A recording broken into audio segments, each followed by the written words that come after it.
आज इस कहानी में मैं आपको वही बताती हूँ कि इंसान की कौन कौन सी गलतियाँ हैं जो इंसान को बर्बाद कर देती हैं। अपनी बर्बादी के कारण पता चल जाए तो हम अपने जीवन को सुखमय बना सकते हैं। बहुत समय पहले की बात है। एक नगर में एक धनी सेठ रहा करता था। उस सेठ के पास सभी प्रकार की सुख सुविधाएं थी, लेकिन उसकी कोई संतान नहीं थी। संतान के दुख में वह हमेशा चिंतित रहता था। फिर एक दिन उसे पता चलता है कि उसकी पत्नी गर्भवती है और उसने अपनी पत्नी का खूब ख्याल रखा। ऐसे में एक दिन उसके घर पर एक पुत्र का जन्म हुआ।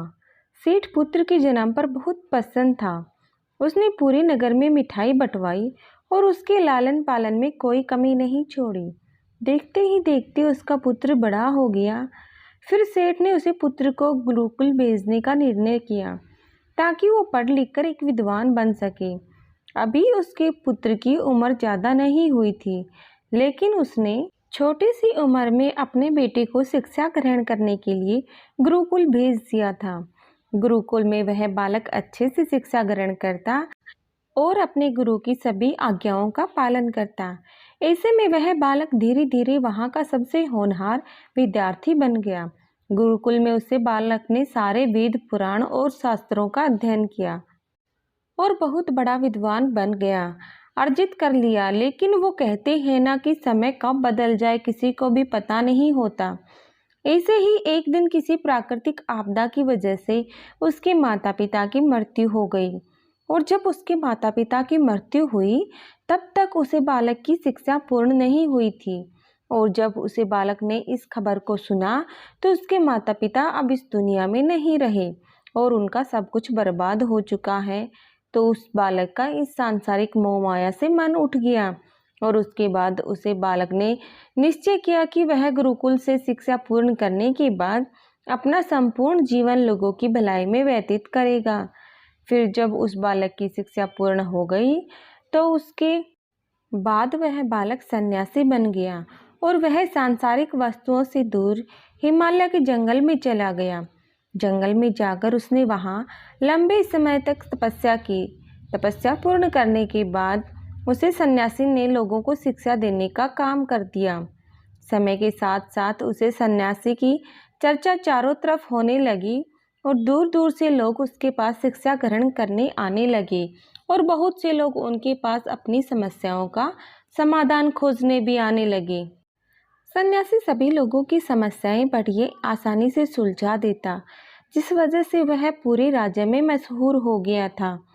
लेकिन जिस नगर में वो रहता था उस नगर का राजा एक क्रूर व्यक्ति था। जब राजा को उस सन्यासी के बारे में पता चला तो उसने उस सन्यासी से मिलने का निश्चय किया। अगली सुबह को राजा अपने महल से निकलकर उस सन्यासी से मिलने के लिए निकल गया और फिर वो उसे कुटिया पर जाकर पहुंच गया। जहां पहुंचकर जब राजा ने उस सन्यासी को देखा तो वह देखता ही रह गया। उसके चेहरे पर एक अलग ही नूर था। जब वह सन्यासी के पास पहुंचा तो उसे बड़ी अपार शांति का अनुभव हुआ। उस राजा ने उस सन्यासी को प्रणाम किया और उसके पास बैठ गया। उससे वार्तालाप करने लगा। वो राजा पहली ही मुलाकात में उस सन्यासी के व्यक्तित्व से इतना प्रभावित हुआ कि उसी समय से अच्छाई की राह पर चलने की ठान ली और मन ही मन सोचने लगा कि इतनी छोटी सी मुलाकात में यह सन्यासी मुझे इतना बदल सकता है, तो अगर ये हमेशा मेरे साथ रहने लगे तो मेरी तो जिंदगी बदल जाएगी। और यही सोचकर राजा सन्यासी से अपने महल चलने के लिए आग्रह करने लगा। राजा का आग्रह सुनकर सन्यासी मना नहीं कर पाया और वो राजमहल चलने के लिए तैयार हो गया। फिर राजा सन्यासी को लेकर राजमहल की ओर चल दिया। राजमहल पहुंचने पर राजा ने सन्यासी का खूब आदर सत्कार किया और उसके बाद राजा ने सन्यासी को एक सही कमरे में भोजन करवाया। भोजन के बाद सन्यासी ने राजा को धन्यवाद दिया और राजा से जाने की आज्ञा मांगी। यह सुनकर राजा ने कहा कि आप हमारे बाग में जब तक चाहें तब तक रह सकते हैं। आपको यहाँ पर किसी प्रकार की कोई असुविधा नहीं होगी और आप यहाँ रहेंगे तो हमारी प्रजा को अच्छा लगेगा और हमें भी अच्छा लगेगा। यह सुनकर सन्यासी ने राजा का प्रस्ताव स्वीकार कर लिया। उसके बाद राजा ने सेवकों से कहा कि सन्यासी महाराज के लिए बगीचे में रहने का, खाने का और वस्त्र आदि का प्रबंध किया जाए। राजा की आज्ञा के अनुसार सेवकों ने एक सुंदर सी कुटिया का निर्माण कर दिया। उसके बाद वह सन्यासी उसी कुटिया में रहने लगा। सन्यासी को उस कुटिया में रहते रहते कई साल बीत गए और इस दौरान राजा ने उनकी खूब सेवा की। परंतु कई सालों बाद एक दिन राजा और रानी को आवश्यक कार्य के लिए दूसरे राज्य जाना पड़ा, लेकिन उन्होंने एक सेवादार को सन्यासी की सेवा के लिए नियुक्त कर दिया। परंतु वह सेवादार राजा के जाने के बाद बीमार पड़ गया और अपने घर चला गया और कभी लौटकर वापस नहीं आया। तो सन्यासी ने क्रोध में आकर उस राजा को खूब सुनाया। राजा से कहा कि हे राजन, जो जिम्मेदारी तुम पूरी नहीं कर सकते तो वह उठाते ही क्यों हो। जब राजा ने सन्यासी से क्षमा मांगते हुए कहा कि हे भगवान, यदि मुझसे कोई भूल हुई हो तो मैं उसके लिए आपसे क्षमा मांगता हूँ, मुझे क्षमा कर दीजिए और आप अपना क्रोध शांत कीजिए और मुझे बताइए कि आखिर हुआ क्या है। यह सुनकर उस सन्यासी ने कहा, तुम्हारे जाने के बाद मुझे यहाँ पर किसी ने भोजन नहीं दिया और मैं बहुत दिनों तक भूखा ही रहा। मुझे यहाँ पर आकर किसी ने पूछा तक नहीं कि मैं किस हाल में हूँ। यह सुनकर राजा ने सन्यासी से क्षमा मांगी और कहा कि भगवान, आज के बाद में ऐसी कोई भी गलती नहीं होगी। फिर कुछ देर बाद मामला शांत हो गया। जब राजा और सन्यासी के बीच वार्तालाप हो रही थी तो रानी खड़ी चुपचाप वार्तालाप सुन रही थी और सब कुछ देख रही थी। उसके बाद राजा ने उसे सन्यासी को कोई भी शिकायत का मौका नहीं दिया। परंतु कुछ दिनों के बाद राजा को फिर किसी आवश्यक कार्य से अपने राज्य से बाहर जाना पड़ा, लेकिन इस बार राजा ने राज्य से बाहर जाने से पहले अपनी रानी को कहा कि जब तक मैं नहीं आऊँ तब तक आप समय सन्यासी की देखभाल करोगी। यह सुनकर रानी ने कहा कि जी महाराज, आप निश्चित होकर जाइए, मैं सन्यासी महाराज की अच्छे से देखभाल करूँगी। उसके बाद रानी हर रोज़ भोजन बनाकर सन्यासी महाराज को भेज देती थी। लेकिन एक दिन रानी नहाने के लिए चली गई और सन्यासी को भोजन देना भूल गई। सन्यासी ने काफ़ी देर तक भोजन का इंतज़ार किया, लेकिन जब भोजन नहीं आया तब सन्यासी सोच में पड़ गया कि आज खाना क्यों नहीं आया। उसके बाद सन्यासी ने सोचा कि वह खुद महल में जाकर देखेगा कि आखिर खाना अब तक क्यों नहीं आया। फिर वह महल पहुंच गया। जब वह महल के अंदर पहुंचा तो वहां उसकी नज़रें रानी पर पड़ी। रानी के लंबे लंबे घने काले केस जो उसकी कमर पर लहरा रही थी, उसकी कजरारी आंखें जो देखने मात्र से ही घायल कर दे, उसकी हिरनी जैसी चाल, रानी के इतने सुंदर रूप को देखकर सन्यासी चिकित्सक हो गया और रानी की सुंदरता सन्यासी के मन में घर कर गई और वह वहां से बिना कुछ कहे ही अपनी कुटिया में लौट आया। सन्यासी रानी के रूप की सुंदरता को भुला न सका और वह खाना पीना छोड़कर अपनी कुटिया में पड़ा रहा। उसने कई दिनों तक कुछ भी नहीं खाया, जिस वजह से वह बहुत कमज़ोर हो गया। फिर कुछ समय बाद राजा वापस लौटे। जब उसे सन्यासी की हालत का पता चला तो वह सीधे सन्यासी के पास पहुंच गए और बोले कि हे भगवान, क्या बात है, आपको क्या हो गया और आप इतने कमज़ोर कैसे हो गए? चिंता है और आप किस गहरी सोच में डूबे हो? क्या मुझसे कोई भूल हो गई है? तब सन्यासी ने कहा कि नहीं राजन, आपसे कोई भूल नहीं हुई है। यह सुनकर राजा ने कहा, फिर क्या बात है, आप मुझे बताइए, मैं आपकी परेशानी जरूर दूर करूँगा। यह सुन सन्यासी ने राजा से कहा कि हे राजन, मैं आपकी रानी की अद्भुत सुंदरता देखकर उनकी सुंदरता के फेर में पड़ गया हूँ और अब मैं रानी के बिना जिंदा भी नहीं रह सकता। यह सुनकर राजा हैरान हो गया और कुछ देर सोचने के बाद राजा ने उसे सन्यासी से कहा, मैं आपको रानी दे दूंगा। यह सुनकर सन्यासी बहुत खुश हुआ। फिर राजा सन्यासी को लेकर महल चले गए और जब राजा और सन्यासी महल पहुँचे तो उस दिन रानी ने अपने सबसे सुंदर वस्त्र और गहने पहने हुए थे। फिर राजा रानी के पास पहुँचे और राजा ने रानी से कहा कि सन्यासी की मदद करनी चाहिए, वह बहुत कमज़ोर पड़ गए हैं और मैं नहीं चाहती कि किसी ज्ञानी पुरुष की हत्या का कलंक मेरे सर पर लगे। उसके बाद राजा ने रानी से पूछा कि क्या आप यह पाप अपने सर पर लेना चाहती हैं? राजा की यह बात सुनकर रानी ने राजा से पूछा, आखिर इस सन्यासी के दुख का क्या कारण है। राजा ने रानी से कहा कि सन्यासी आपकी अद्भुत सुंदरता के दीवाने हो गए हैं। राजा की यह बात सुनकर रानी ने कहा कि राजन, आप चिंता मत करिए, अब आप सब कुछ मेरे ऊपर छोड़ दीजिए। मुझे पता है कि मुझे अब क्या करना है। उससे आपके ऊपर न तो सन्यासी की हत्या का पाप लगेगा और न ही उससे मेरे पवित्र मन का नाश होगा। रानी की यह बात सुनकर राजा ने रानी को सन्यासी को सौंप दिया। उसके बाद सन्यासी रानी को लेकर कुटिया पर पहुंचे। जब रानी सन्यासी को कुटिया पर पहुंची तो रानी ने सन्यासी से कहा कि हमें रहने के लिए घर चाहिए, हम इस झोपड़ी में नहीं रह सकते। यह सुनकर सन्यासी राजा के पास गया और राजा से जाकर बोला कि हे राजन, हमें रहने के लिए घर चाहिए। सन्यासी की बात सुनकर राजा ने उनके लिए घर का प्रबंध कर दिया। फिर सन्यासी रानी को लेकर घर पहुंचा। जब रानी सन्यासी के साथ उस घर पर पहुंची तो रानी ने सन्यासी से कहा कि यह घर तो बहुत गंदा है और इसकी हालत बहुत ख़राब है, मैं इस घर में नहीं रह सकती। यह सुनकर सन्यासी फिर से राजा के पास गया और राजा के पास जाकर बोला कि हे राजन, जो आपने हमें घर दिया है उसकी घर की हालत तो बहुत ख़राब है। सन्यासी की बात सुनकर राजा ने उस घर की हालत ठीक करवा दी। उसके बाद फिर रानी घर के अंदर गई और नहा धोकर बिस्तर पर लेट गई। फिर सन्यासी भी बिस्तर पर लेट गया।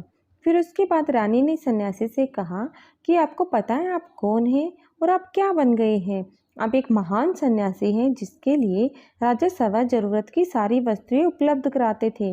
आपके पास लोग दूर दूर से ज्ञान ग्रहण करने के लिए आते थे, जो लोगों को सत्य की राह दिखाया करते थे, जो लोगों की समस्याओं का समाधान करते थे, जिनको सभी लोग एक गुरु मानते थे, जिनकी सब भगवान के रूप में पूजा किया करते थे, और आज आप वासना के कारण मेरे गुलाम हो गए हैं। रानी की यह बात सुनकर उस सन्यासी को एक झटका लगा और उसे महसूस हुआ कि वह तो एक सन्यासी है और वह यह सब क्या कर रहा है। वह तो यह सारी सुख सुविधाओं को छोड़कर शांति की तलाश में जंगलों में चला गया और जोर जोर से रोने लगा और चिल्लाने लगा और रानी से कहने लगा कि मुझे क्षमा कर दीजिए महारानी, मैं यह क्या करने जा रहा था। मैं अभी आपको राजा को सौंप कर आता हूँ। सन्यासी की बात सुनकर रानी ने महाराज से प्रश्न किया कि महाराज, मेरे मन में एक प्रश्न उठ रहा है, कृपया मेरे प्रश्न का उत्तर दीजिए।